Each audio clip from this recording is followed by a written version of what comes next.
Most people say animals are better than humans. In general, I believe they are considered companions. My animal in this case is a canine, and her name is Bluey, and it's a bloodhound. In my particular case, I get to spend a little more time as she's an active canine for the sheriff's office, and she is trained to look for missing and endangered people. Animals can do a lot for humans. The role Olivia plays, she's a therapy canine for the department. We take her out to schools. She provides comfort in different situations, and animals can provide lots of things for humans. Not only do we use them for service animals for medical reasons, we can use them for different tasks. Like in the police world, we have many different animals. We have canines that are apprehension canines. We have dogs that look for missing people, endangered people. We have dogs that look for objects like firearms, drugs, and we have cadaver dogs. Well, the thing about Bluey is she's actually also a certified therapy dog. So it helps me and it helps coworkers and the community at different events. Having her in the car, sometimes after we go to a bad call, rough call, difficult call, to have access to her personally, it helps me because I can decompress myself. Olivia's a therapy canine, and she is a comfort dog. We use her in situations if students or adults are experiencing some kind of traumatic incident, whether if they're going through a divorce or someone passes away or a traffic accident occurs and we have a young child that's shaken up. I also use Olivia with our AICE students, kids that are on the spectrum, kids with disabilities. It's an icebreaker for law enforcement. It allows kids to approach me and feel comfortable while using the dog. The dog is there, people are petting her, and you can start talking to the person and they just start letting things out without even knowing they're releasing that stress, they're releasing that weight off their shoulders because they're too busy petting. In the last few years since COVID, mental health and mental illness has really taken a toll on people. So Olivia has shown that she is very useful in different situations. We've responded to multiple incidents in the city of Weston as well as the county. So she is a huge impact, and now you see different departments are all getting more and more therapy dogs. So it's very common now. It's a great tool to use.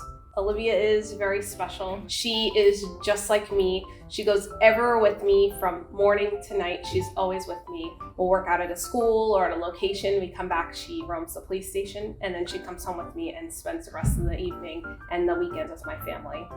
Olivia, ironically, has some of the same traits. She's very loving, very calm, and she is my match, totally. Loving, loyal, and fun. In my case, we're always together. When I do walk back through the front door of the house or come back into the car, it's that excitement. We have other handlers, we have other coworkers, but once she hears the voice, she obviously knows that dad is home or dad is here, dad is at work. And fun just because she's a 94-pound, 3-year-old bloodhound with a lot of wrinkles that you can turn upside down on the ground and just wrestle and hug all day. So Olivia comes from a very special program called Paws and Stripes. It's from the Brevard County Sheriff's Office. She is adopted, and their program is phenomenal. What they do is they take dogs out of their shelter, whether they were given up for adoption or they were found on the street as strays. If the dogs pass some tests and they are calm and they're considered to be great therapy dog matches, inmates from Brevard County Sheriff's Office actually train the dogs for 3 months for obedience. Once they pass their basic obedience tests, then it's a week of therapy school. It's 40 hours where law enforcement, firefighters, social workers can come and adopt a dog. I was first assigned Bluey when she was 4 months old. She will be turning 4 July 17th this year. Almost 4 years of being partners. We have obviously developed a bond. We've developed professionally in her role as looking for a missing person and as therapy dog team as well. We do things with the dog, sometimes subconsciously not even knowing that what we're doing with the dog is actually helping the human. For example, therapy sessions. Olivia is our first therapy dog for the Broward Sheriff's Office out in Weston. We tested the program to see if it works, and now it's taken off, and every day she is booked. So for our bloodhounds, we have 3 in the agency. They all come to us as puppies. Literally no training. Then you say, here's your 4-month-old dog, and obedience, tracking, and trailing, it's on the handler. I'm always constantly thinking of different ways that I can use her in the workforce, whether it's calming students or adults, and just trying to implement her with law enforcement. So we do a bunch of different programs, books and badges, where we'll read books to children and get them comfortable. We read books, a book all about Olivia, as well as using her at the police station when one of our employees is having a rough day or needs some comforting. This is my first canine through work, but obviously I've had my own dogs.